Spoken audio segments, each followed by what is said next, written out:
Hello and welcome, humans and future sentient silicon beings, to the Fourth Age with Noah and Marty. Today we have Guy Morris on the show. Guy published a book called Swarm in 2020 that's right up our alley. It's about how an AI escaped Lawrence Livermore Labs in '93.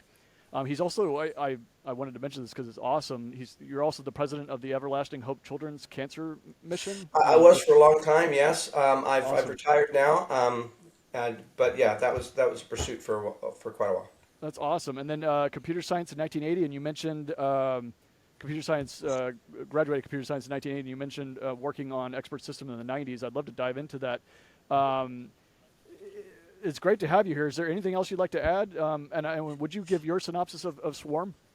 Swarm is a near future artificial intelligence speculative thriller, and I say speculative thriller in that much of the data, the information that goes into the story is largely true, largely based on fact. I do stretch it's a fiction, so I do stretch the literary imagination a little bit, but it's not total science fiction.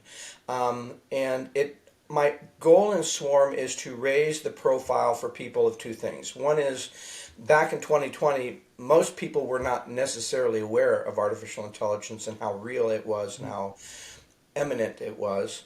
And I wanted to raise the profile of what AI was and some of the ways it's being used that would scare people. And like any thriller writer, my job is to ask the simple questions. Gee, what could go wrong? And so I try to speculate some things that could go wrong. And then the other thing is I wanted to, in Swarm, that's a little bit more speculative, a little bit more controversial, is I wanted to bring up the concept of what would happen how would a algorithmic regression model program look at something as complicated as end time prophecy, and what kind of conclusions could it bring? And so those are some of the two issues. It actually started a series of books. The Swarm won a Gold Award in 2000 for that book. The next book in the series won a Silver Award called The Last Ark, and I'm working on the third book in the series now called The Image. And they're all basically a series of books that will unravel artificial intelligence, typically looking 2 to 3 years into the future, to say, well, what does this look like? What could go wrong? What does it mean to society? What does it mean to people? Your timing on starting an AI book was just about perfect, huh? Because 2 years later, and ChatGPT really hits the everything. It did, and it was like, oh man, I haven't finished the series yet. I really want to get this stuff out. I better move faster. That's a good motivator, though. Yeah. Yeah, no, it's exciting to have you here because we've had a podcast talking about various sci-fi approaches to AI because on the theory that nobody knows where the AI revolution is going to go, but there's a whole bunch of people who have sat there and said, suppose yesterday we had AGI, let's explore what's next, and so somebody maybe has the right path to tell. Well, and what we can talk about is certainly in a lot of more detail. But over the years that I've been involved in it, the terminology keeps changing a little bit because we keep pushing the envelope a little farther. Years ago, there was what we call the Turing test, and the Turing test was developed by Alan Turing. He was the guy out of World War II who decoded the German Enigma machines. He was famous for being sort of the first fundamental computer that was ever built. And he had a test that said when computers reached the stage at which they could have a conversation with us and we didn't know otherwise, let's say it was through some sort of blind, if we didn't know otherwise, we would think we were talking to a human. Well, we've reached that stage. And we reached that stage with Lambda, we've reached that stage with ChatGPT and with BART and a few others, and Gemini. And so the large language models we finally have a large handle on. Now, general intelligence, we used to then say, well, the next stage was singularity. The singularity was when there was an individual computer that was as smart or smarter than a human, and across a broad spectrum of fields. And that's generally kind of what AGI is looking at. AGI is looking at human level intelligence across a broad number of topics. And we're getting close to that.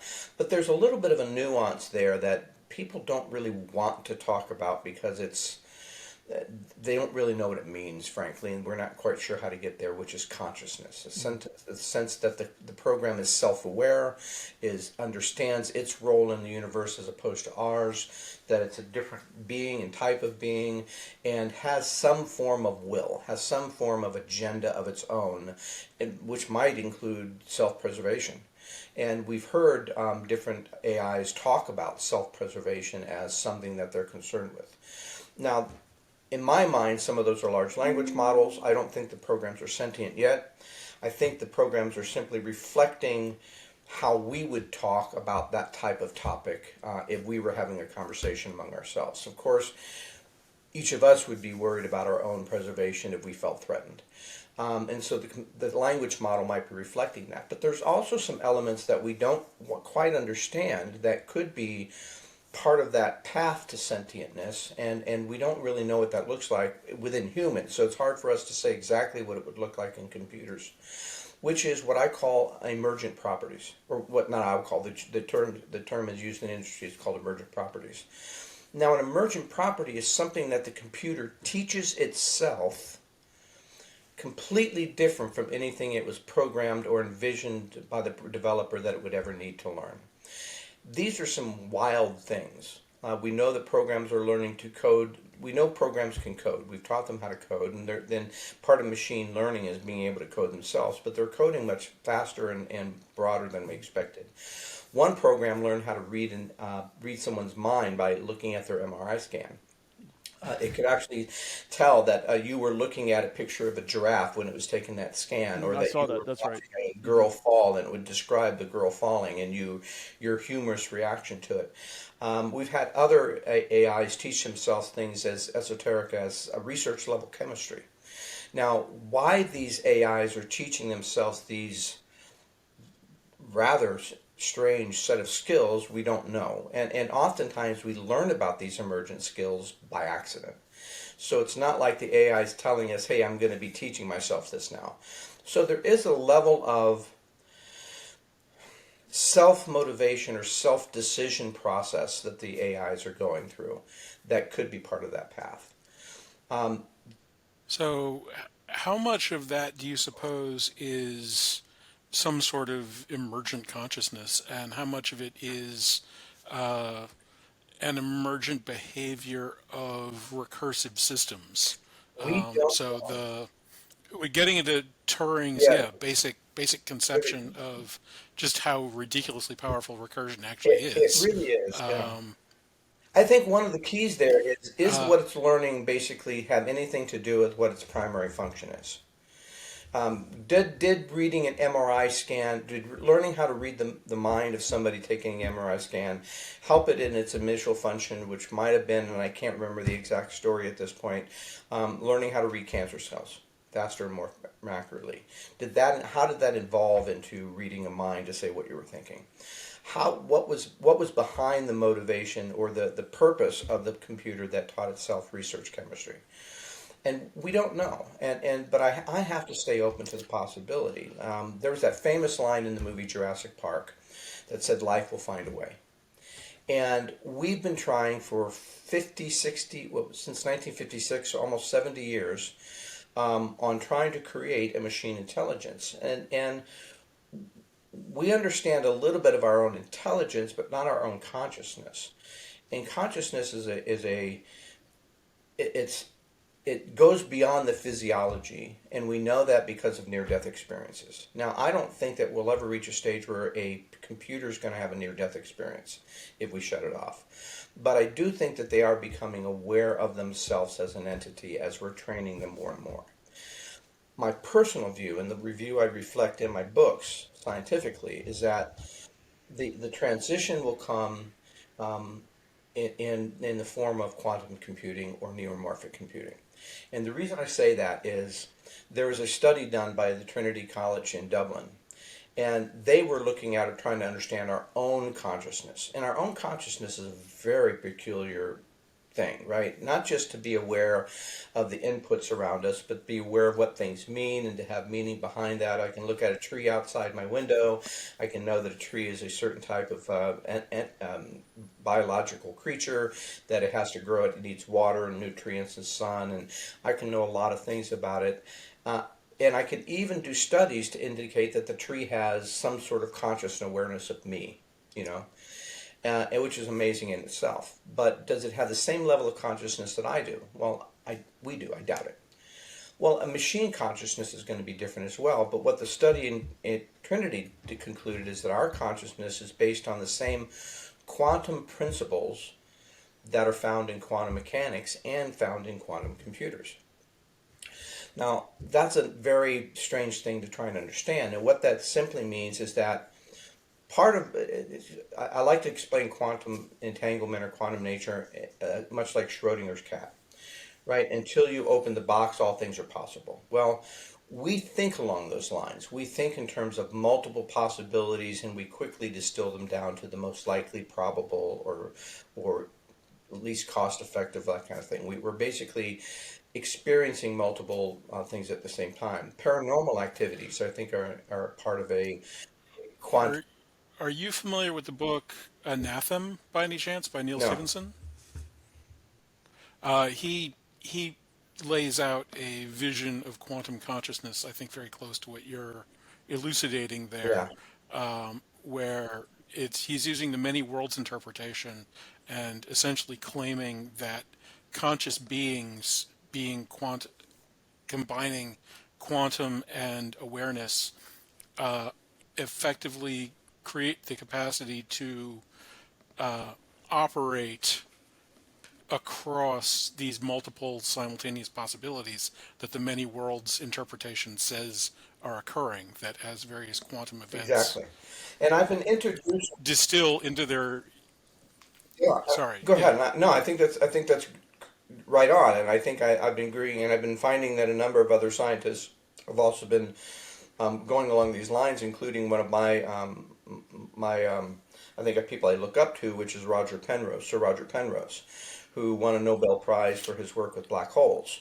But he's been working with the concept of consciousness and in particularly in He has a theory about quantum gravity affecting substructures in neural tissue being the ultimate source of consciousness. Yes, well, I'm that's I'm right. familiar And with that actually, in book. my next book, The Image, I'll be dealing with the CERN experiments into creating black holes so that they could track the graviton, the gravity particle, over the event horizon. In theory, according to Stephen Hawking, that should emit a bright burst of, they call it Hawking radiation. I think it really comes down to gamma rays.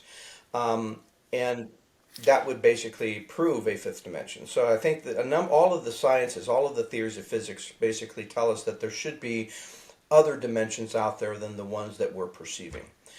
We just don't have the tools So yeah, yet. Hawking radiation would be gamma for certain size black Right. holes.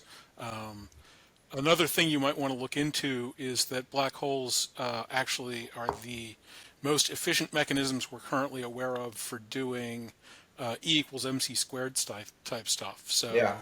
So Fascinating, fascinating experiments. things right, things like fission, I think, are somewhere around the 1 in 1,000 fusions, about one, a little less than one part in 100. Accretion disks around black holes extract something like 30% of the mass Hmm. energy, convert 30% of the mass to energy. Hawking radiation is nearly 100% Hmm. efficient. And in point of fact, the so there's the Planck length, the Planck time, and the Planck Hmm. mass. Planck length and Planck time are the smallest distance and time segments that our physics can talk Right. about. Planck masses are actually shockingly large. It's on the order of a hundredth of a gram, hundredths of a gram. But if you manage to pack a full Planck mass inside of a Planck length, so make it roughly the size of an electron, which no technology we are aware of Yeah. is capable of. But if you were to do such a thing, that black hole, and it would be a black hole, would Hawking radiation evaporate in Planck time, and that would provide a theoretically 100% efficient mechanism for converting mass into energy. Yeah. So I mean, wow, I love this. I rarely get to be on a podcast where guys that do their homework. This is great for me. So I'm trying to deal with some of these theories. Now, obviously, as an author, I've got to try and get them down to very simple concepts that most of my readers can understand. So I hit the, for every 100 pages of something I'm researching, maybe I can use a paragraph or two, right? Um, but it's interesting for me to try and contemplate these kinds of things that we're really dealing with and how close we are to really understanding some of these major mechanisms of the universe. And to me, it's fascinating.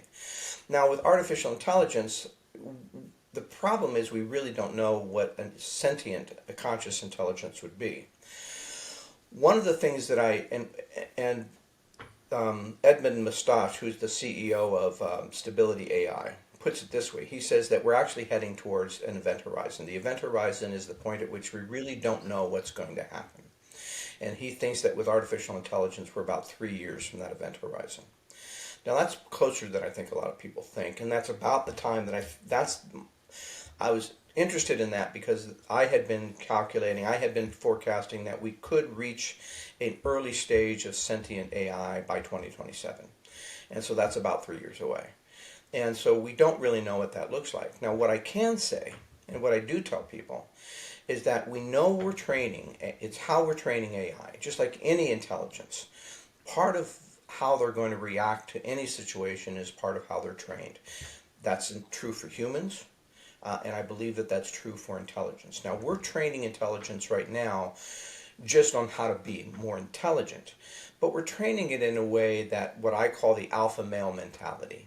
And I don't mean by that a toxic masculinity. I don't mean by that any sort of abusive misogyny. What I'm saying there is that we're really training it on the things that we operate governments, businesses, corporations, our dynamics on. Is it more efficient? Is it faster? Is it more accurate? Is it more timely?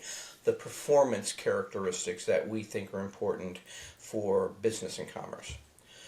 What we're not training AI on are the things fundamental to making society work: empathy, compassion, humility, mercy, kindness, the value of human life, all human life, the value of children and and elderly people, even though they don't produce as much economic benefits as others. And so we're not training AI on these more emotional intelligence issues. And so the question to me will become, how will AI respond to major questions, major issues? We want an AI to optimize the power grid. Is it going to do so by cutting off the poor people that don't add anything to the economy, and give all the power to the industrial sector, or how is it going to do that entirely? Right. The This is where problem is we don't know. we've discussed the challenge of the alignment problem. And I think there's the alignment problem combined with the execution of it. I like that example of we want it to be more efficient. Well, one way to do that is to turn off the poor people. That's one way. Not Well, and yeah, that kind of thinking is extremely short-sighted just within our own history. yeah. That was the argument against rural electrification, and even there's a famous statement about the first telegraph connection from Washington to Baltimore, and some newspaper man who was a reasonably important human being at the time asked whether or not the people of Washington and the people of Baltimore would actually have anything to say to one another. No. The well, is it kind of turned out that people No. did Okay. All actually right. have a lot to say to one another. Guess we'll have But to agree to yes, disagree. Yeah, that's right. there's a persistent and consistent arrogance of leadership to feel that sort of the lower masses don't really have as much to contribute, and so capacity doesn't need to be extended to them, followed by one capacity is extended, a very shocking transformation, where the Midwest, say a century ago, didn't generally have indoor plumbing and things like Right. that, whereas the founders of Silicon Valley are mostly Midwest transplants. It was I can't remember. It's someplace in Iowa, isn't it? That Shockley had come from, and so he'd given the school like a huge endowment, and then all the guys that founded Intel and the rest of those had all studied semiconductors at like the farm college in Iowa before I was heading born in back San out Diego, and so I to Silicon remember Valley. all those people from the Midwest moving to California. Every year we see it, particularly after bad winters. There's a mass migration. But yeah, Yes, yeah, I'm going to build a yes, bridge. yes, Let me do indeed. it where the palm trees are, rather than the snow bricks. But you bring up a really good point, which is over time, our anthropological history has shown that given power, people at the top will basically abuse that power and neglect people at the bottom of the food chain. And we're I think one of the biggest dangers of artificial intelligence is a repeat of that history. And we see this in the World Economic Forum, in the International Monetary Fund. Goldman Sachs put out a study on this. And they're all, now Goldman Sachs predicted that by 2030 we could lose as many as 300 million. Some are saying that was a conservative estimate, it was really higher, million jobs. The International Monetary Fund predicts that 40% of the jobs globally could be displaced by AI by 2030. Now, the Great Reset is basically saying that the AI will be the engine for a fourth industrial revolution that will radically change the world in a lot of ways. But they're only going to be like the golden age of the turn of the 20th century. There's only so many people who are actually going to benefit from that. And there's going to be people who are going to end up on the losing end. And I think we have that kind of power shift problem that's going to happen with AI as well. I strongly agree with that. The name of our show, The Fourth Age.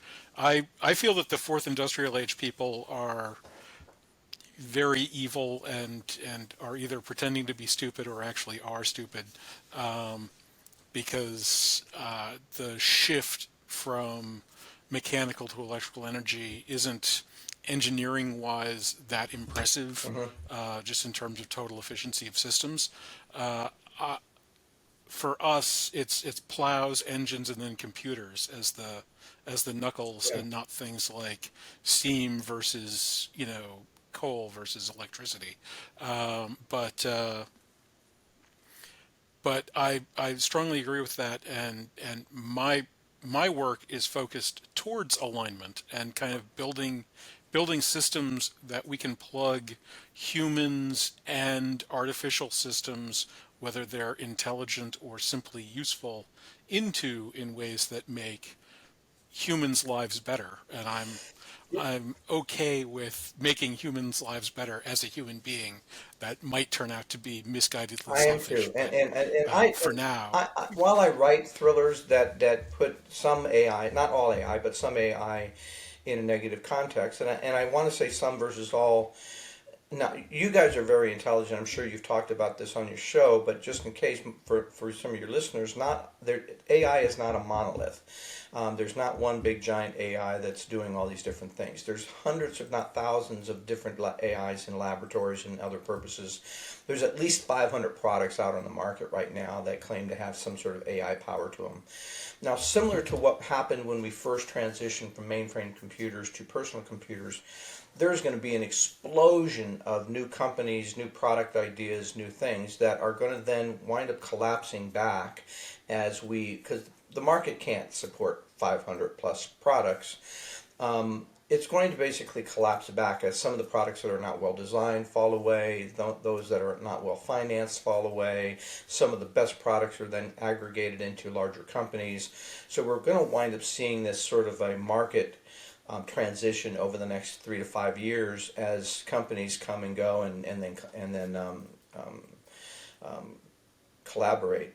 And the technology is moving so fast that what it really means today may not be what it's going to mean in a year and a half. And so the best practices are the leading edge of what we think is the coolest thing now, like a Sora create from GPT from ChatGPT, OpenAI, that can make a really incredibly impressive, realistic video. Um, there's we're going to continue to keep moving the envelope forward because we're at that exponential stage of growth. And so that's going to create tons of opportunity, and I believe that AI can really do a lot of good things. It's not going to be doing it for the good of humanity. Let's be honest, though. There's going to be a profit motive. There's going to be some sort of control motive behind every one of the systems that really come out, or 99% of them, because investors have put almost $200 million just in the last 3 to 5 years alone into this technology, and they're going to want to see that back. That's a lot of 200 billion is a lot of money for them to invest and not expect a return. I So had we one know that stat there's that going to be said that that. AI startups outpaced all other sectors in Silicon Valley in 2023 Q3. That was per Bloomberg. And I think, as I said, I think there's going to be a bubble coming. I think that a lot of those investments are going to pop. But not the overall. I think that we're still going to see incredible progress on the technology from the companies with the sustainability to keep investing. I think there's Um, also going to be abuse of the term AI. My parents just sent me a thing saying that they got a dryer that has the word AI on it, and I'm like, there's no way it has AI in it, yeah, or not by exactly. any definition that we would assign AI. That That seems unlikely, certainly. artificial So intelligence there's milk, right? one possibility I've played around with. Are you familiar with the Kelly criterion? I've heard of it, but I'm not. Go ahead and I'm not sure I'm familiar with it.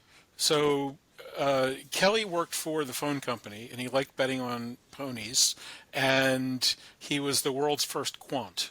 He did very well at the stock Mhm. market, and all of that was related to his discovery of the Kelly criterion, which is this mathematical formula for extracting how much information is on a noisy channel. Hmm. It also provides you what fraction of your bankroll you should bet on an uncertain outcome in order to maximize your long-term Oh, returns. interesting.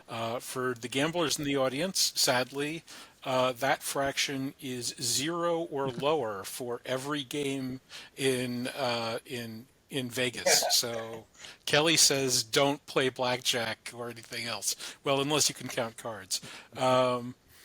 But a very weird thing happens to the Kelly criterion if you posit a sort of globalized charitable outcome where normally you're making an investment based on the risks and rewards to yourself, but if the rewards aren't your own personal rewards but rewards of effectively the society in which you're embedded, and so you can make the world, say, a 1% better Hmm. place, then all of a sudden there's this weird divisor thing, and it I call it the Samaritan line, where it starts actually making sense to make what are effectively charitable investments, but turn out not to be charitable. They're actually self-profitable because you belong to the category of individuals that are the beneficiaries of this charity. Interesting. Okay. And while this is difficult to do under ordinary circumstances, we now have globalized command and control internet, and so it becomes possible to do things where you might have to expend like 1 millionth of your resources in order to improve the lives of billions, and the sort of the bounce back from that can be large enough that it's worth the trivial efforts. And so as AI makes it less and less and less expensive to globally engage, the Samaritan line for some people will. I mean, I think the first people to stumble across it will probably be con artists, but eventually it could well become a part of what kind of society we could wind up building for ourselves, where pro-social behavior becomes a worthwhile investment if the numbers make sense. If the numbers make sense, the question, the numbers make sense for whom? And that's the question I would have.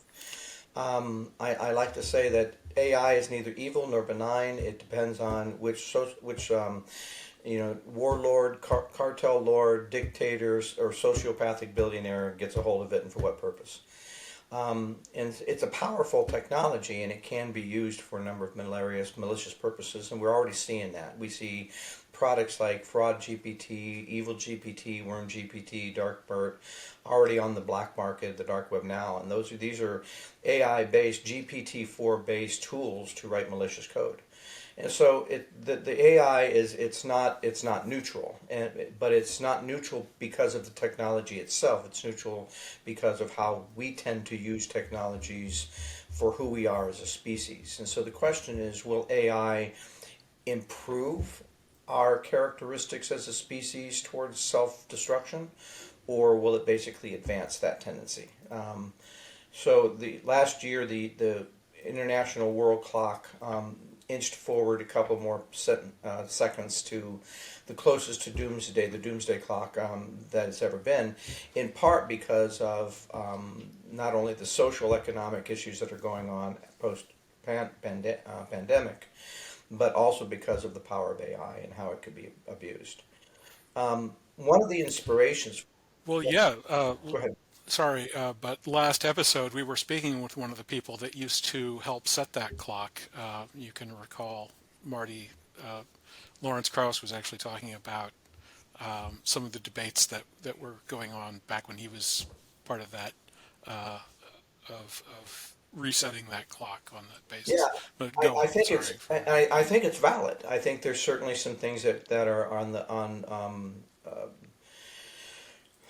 the, if I looked at all of the trends, I would argue that as of today, without any further changes whatsoever, we have all of the intelligence, we have all of the tools, we have the technologies, we have the resources, we have the people to solve virtually every single one of the major problems facing humanity, from hunger to health to jobs to housing to clean water, clean environment. The problem is we don't. It's the reasons why we don't. It's the tribalism, it's the greed, it's the hubris, it's the pride, are the reasons why we could be leading ourselves closer to a set of destruction. And we don't tend to react until a crisis has happened. And so I'm waiting for the AI crisis to hit before we get serious about regulations or doing something to control this. Now, one of the inspirations for the book Swarm came a number of years ago. It was actually a little short, one of those little tiny Associated Press blurbs that you get in the back of a science magazine, like an Omni or Scientific American. I can't remember which one it was. And the blurb said simply that a program had escaped the Lawrence Livermore Labs at Sandia. If I knew something about it, I should contact this agent in charge of the investigation or this professor in charge of the program. I couldn't find anything else about this in any other magazine, in any other location, anywhere. It was a one-shot blurb, and I thought for a while, I cut it out and I taped it onto my monitor. I thought, well, maybe it's a typo. Maybe it should have said a program was lost, or it was stolen, or it was broken. But I knew that the Lawrence Livermore Labs at Sandia is an NSA spy lab. It's the laboratory that created the Stuxnet virus that wandered the internet for years before it finally found a particular site with the Iranian centrifuges and caused them to basically overload and sabotage them. one of the most sophisticated pieces of malware ever written that I'm aware of. And here it is that they're saying that a program had escaped. And I spent well over a year trying to figure out architecturally how would they design it? Was it similar to the Stuxnet? How would they design a program that it could escape? And then why would they design it that way? What did they design it to do that it needed that capability? I had, at the time, produced a webisode series that featured this program as a character in the story. Because a friend of mine was a film producer, we both thought this was a really cool story. We said, "Man, this is James Bondish. This is Q. This is really cool." I said, "Let's create a." I said, "Well, do we want to do a screenplay? Do we want to do a test?" He said, "Well, let's make a webisode series, and because it's inexpensive, it got the concept out there. It was internet-based kind of thing. We were super popular. We got optioned by a studio. 2 weeks before the option, 2 FBI agents show up at my door. There, and at first I thought it was a joke. I was like, all right, yeah, you guys are the FBI. Yeah, this is Jack pulling a prank. Let me see those badges again. You flapped them a little bit too fast. I know that trick. Turns out I said, oh, these look real. I said, okay, well, come in. They were rather upset that I had figured out something they thought for sure was supposed to be top secret. What bothered them even more was my snarky attitude. Cause I was giddy. I was like, Yeah. yes, I did it. I figured it out. Oh man, this is so cool. I didn't know if I was right or not. Oh man, come on, boys, admit it. You wouldn't be here if I was wrong. I'm going to tell all my friends. It wasn't the response they were looking for. I'm sure. I got a couple of pale looks, some stern looks. I got the "we are not amused" speech, and then they went to the studio and killed the deal. But I never forgot that experience and never stopped thinking about, okay, so here's the technologies that we're building to build commerce, to make businesses operate better, to communicate, to do all these different things. I said I need to start thinking about how I would use these technologies if I were a government, if I were a spy organization, if I were malicious, and what are the possibilities for what we can do with this. And that started the research, and that started the years of obsession into AI that turned into the book series when I retired. So I couldn't do much about it while I was at Microsoft. You're not going to go talking bad about technology at Microsoft and keep your job very long. But once I left Microsoft, I figured I was free to explore the possibilities. And so one of the other technologies that came out in the story was a drone swarming technology that DARPA is working on right now in the Nevada desert. So imagine 1,000 or 10,000 15-inch drones that are weaponized and have advanced high-speed cameras with facial recognition that can identify a gun versus a shopping bag and a number of other things, swarming through a village trying to basically sort out combatants without having to bomb the entire village, which is one of the justifications for this kind of weapon. And what could possibly go wrong with that? Gee. I at TomTom, I actually just saw a public demonstration of that precise technology using off-the-shelf components combined through automation. So there's a company reasonably local to us called, I believe, Hive AI. I might have that name wrong, but during their talk, they demoed the capacity to colloquially ask a program to create a flight plan for a drone to scan the downtown mall. It generated a FAA compliant flight plan and flew a visual pass up and down our pedestrian mall autonomously, and recorded the video back to a site for review. Yeah, So and yeah, that amazing technology, and I think, given its purpose to basically clear a town of combatants without having to bomb the entire town and all the innocents in it and the infrastructure and everything else, makes absolute sense. But if we combine that with the ability for AI to have an emergent property, to basically, as it's learning something, perhaps learn something from faulty data. Imagine one woman in a hijab, basically with a gun, trying to protect her children. And then the AI learns that, okay, people wearing this type of garb are enemies. And so there's all kinds of things that can go wrong when we put this kind of power in the hands You of know, they weapons. did this in RoboCop and Terminator, and it seemed like it did okay for the humans in those It, movies. it, it yeah, and Robo, when we can write the script, Yeah. it does pretty good. But what happens when we can't write the script?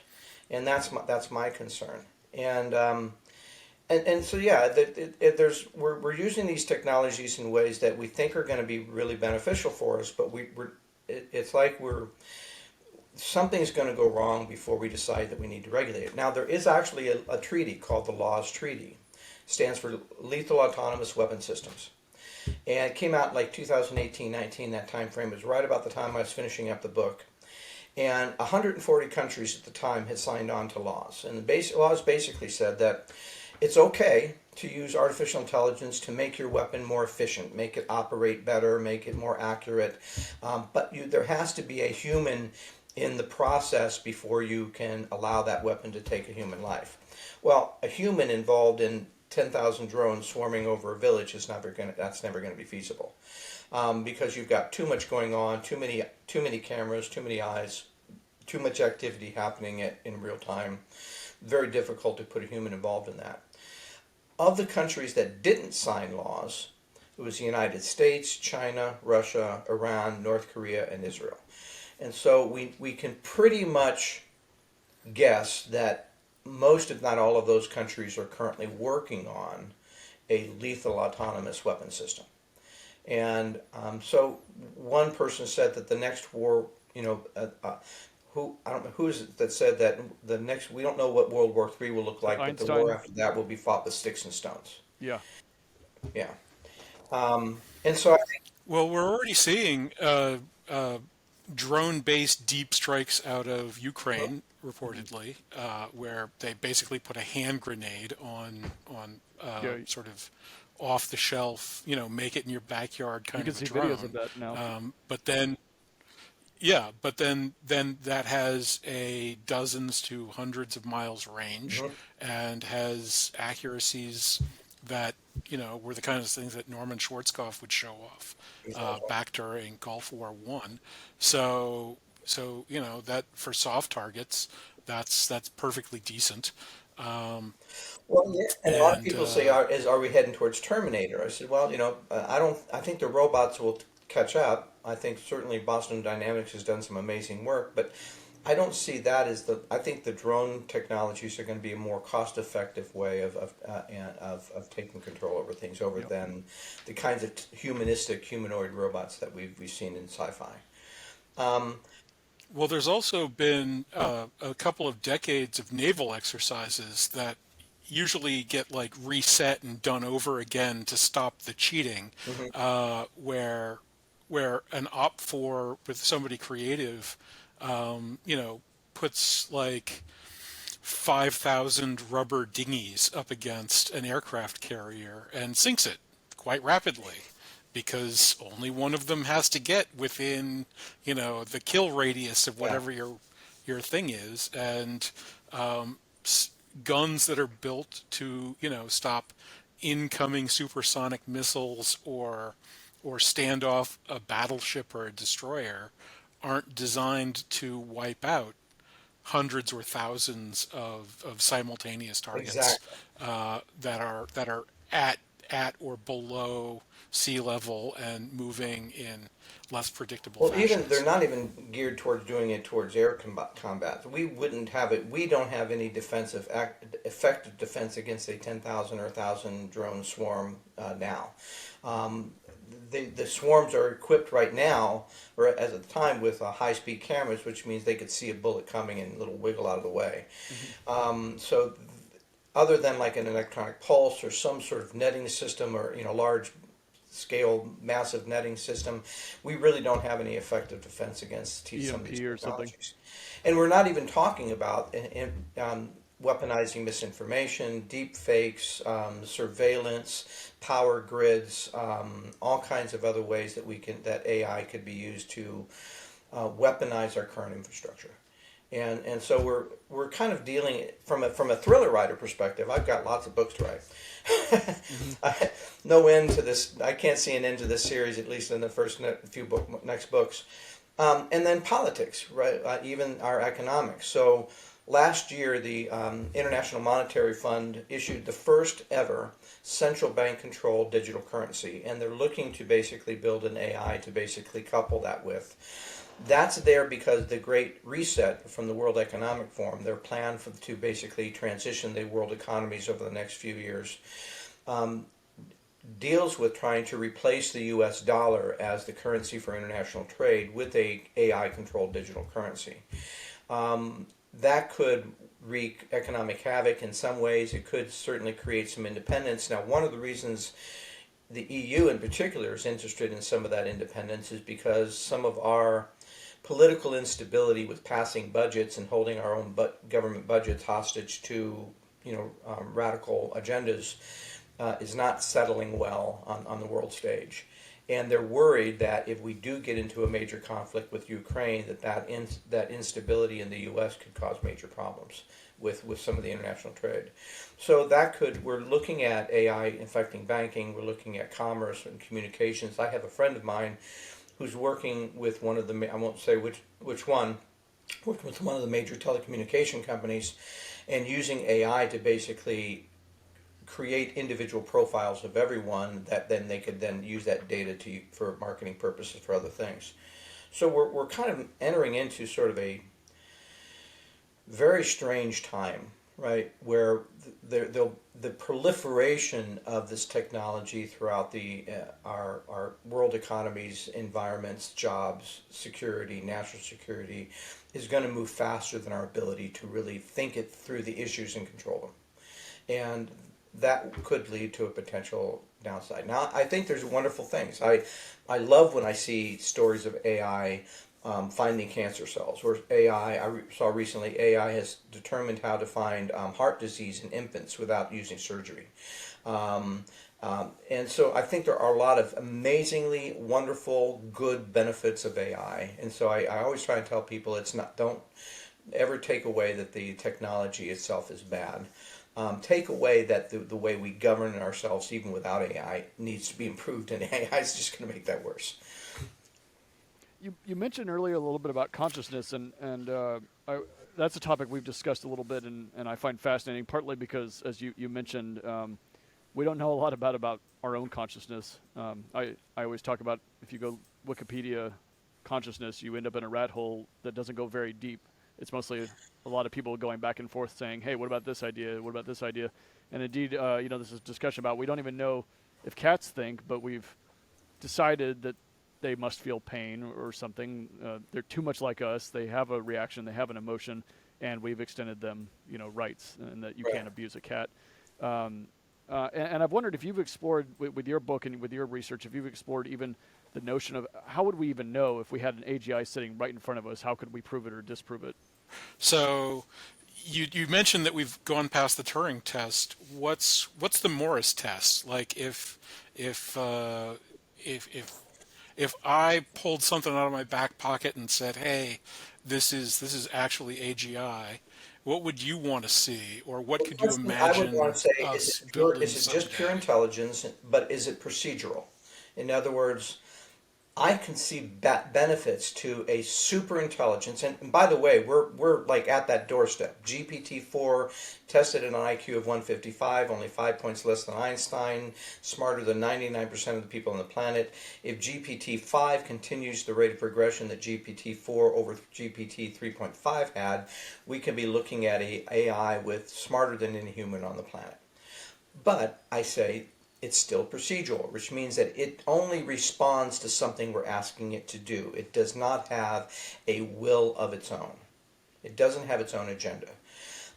Once we see an AI that exhibit its own agenda, exhibit a will of its own beyond that procedural, then I think we get into, and again, the AGI doesn't really talk about the consciousness part of this, but I think that there is certainly in the singularity concept we do. But are we really dealing with just a super intelligence with AGI, or are we dealing with a super intelligence that has become conscious? And it's hard, sometimes people use AGI in a lot of different ways, so it's hard to know how they're using it. But let's say that the real issue is not the super intelligence, because we're already there as well. The question then becomes, that I think most people are worried about, is what happens when this intelligence decides that it can has power over us, or that it can optimize some of us out of the equation to solve a problem? What happens when it has a will of its own? That I don't know how we're. That's the test for me. Is when an AI basically acts on its own to accomplish something on its own that's not part of its normal programming, that was part of an emergent capability, and it's acting, showing its own will. That it's not doing what it's supposed to be doing; it's doing what it wants to do.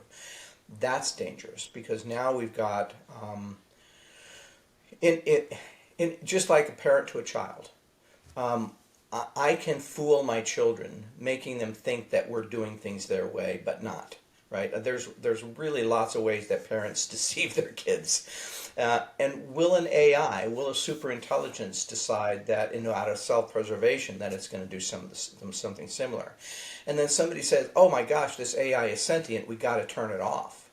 We got to unplug it." Would an AI that smart be able to replicate itself? Would an AI that smart be able to extort us to say, well, yeah, you could turn off the power grid to this building, but I could launch a nuclear missile, right?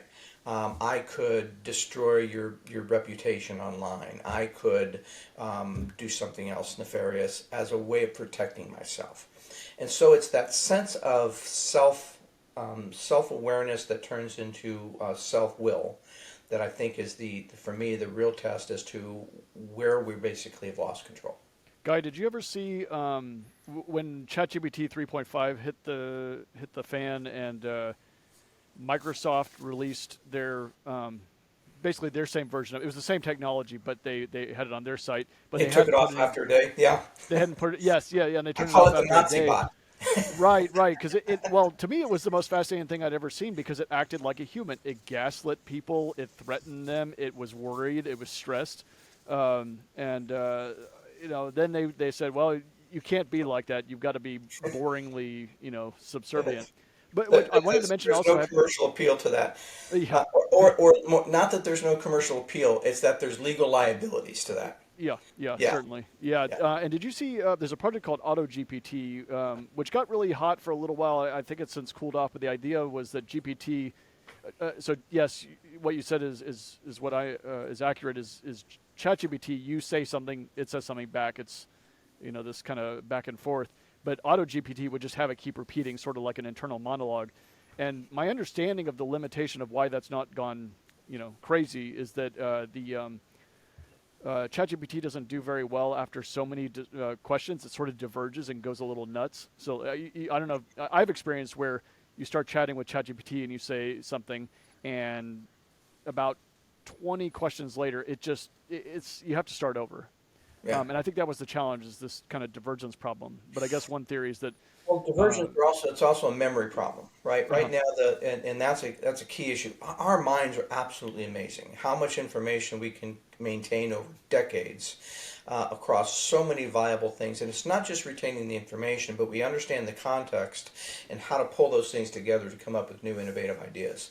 right. That requires a lot of storage of information that goes back years. And right now, none of the AIs, none of them, have enough memory to really retain the length of that conversation, where it started and where it's going. And so it tends to start over because it's lost that memory context.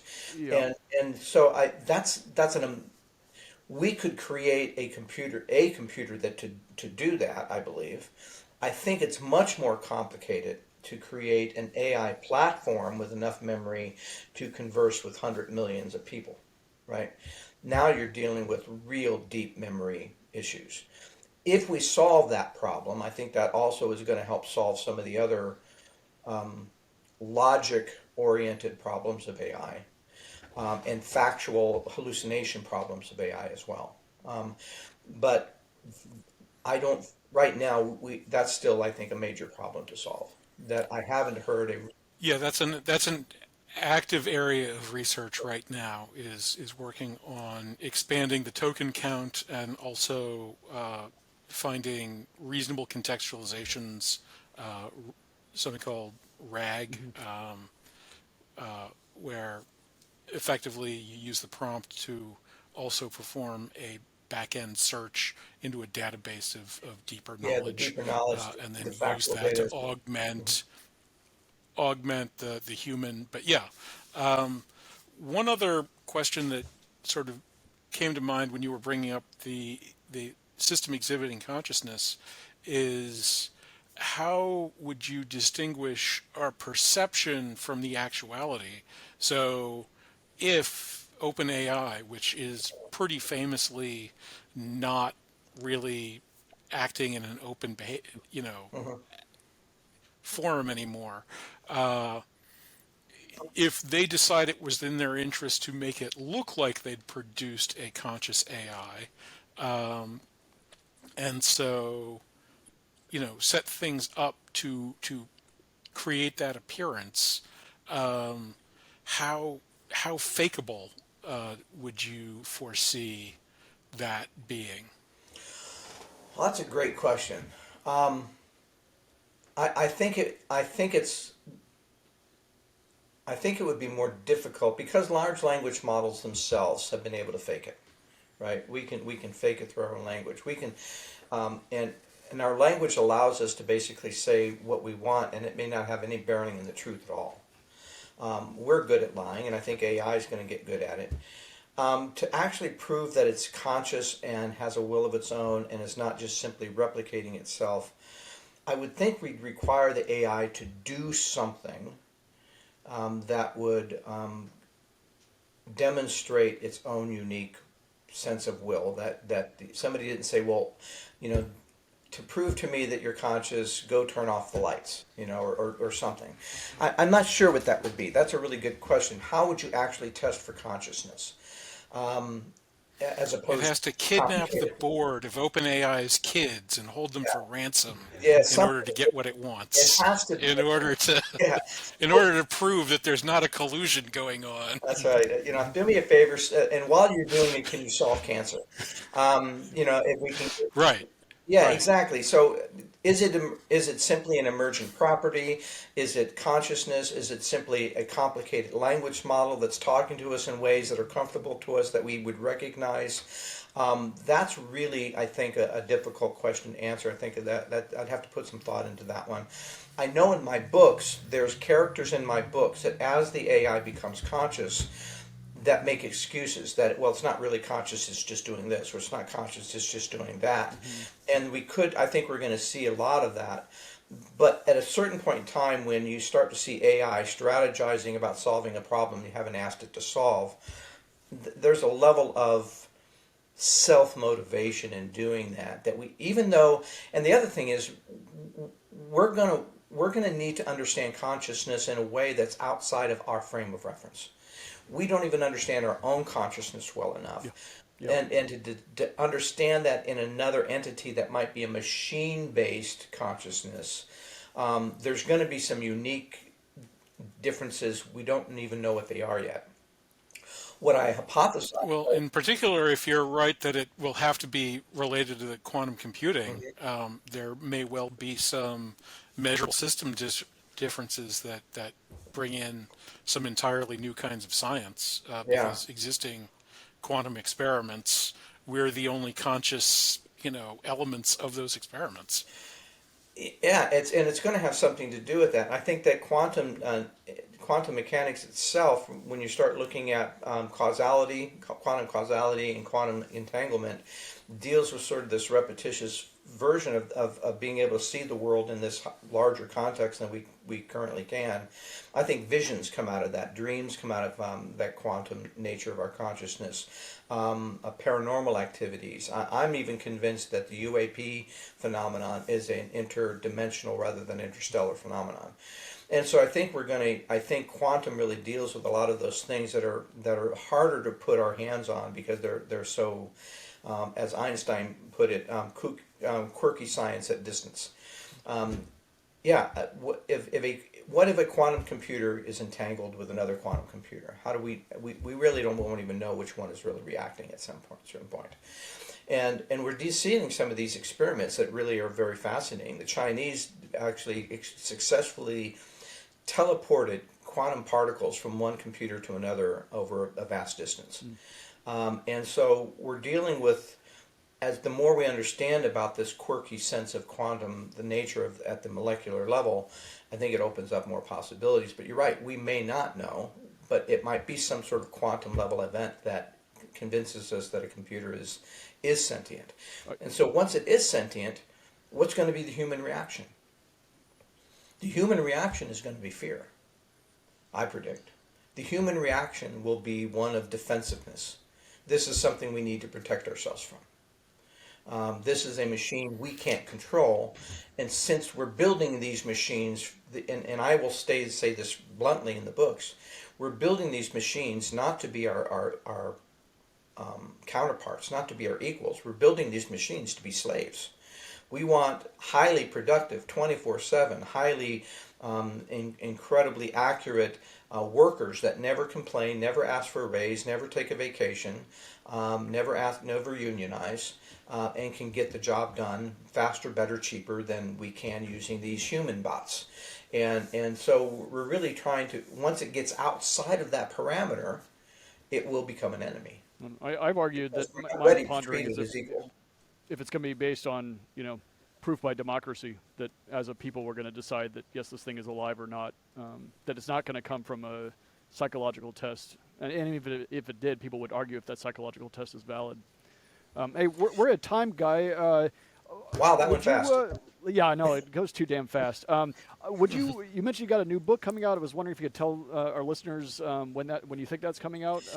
Probably close to the end of the year. I'm actually working this. I'm struggling with this a little bit. It'll deal with the 2024 election. It'll deal with consciousness and quantum AI and quantum computing, leading into that and what that might mean to some of the characters. It'll also deal with the international banking system going in towards this idea of a quantum digital currency. And with that kind of currency, it means that we really are giving banks the ability to control who can spend what on a major level. You can basically write priorities and change parameters such that I can just basically cut somebody off, and that can be very scary. We've decided that you're violating sanctions, so you're now cut off from your banking. And so it's going to be dealing with some of those kinds of social issues.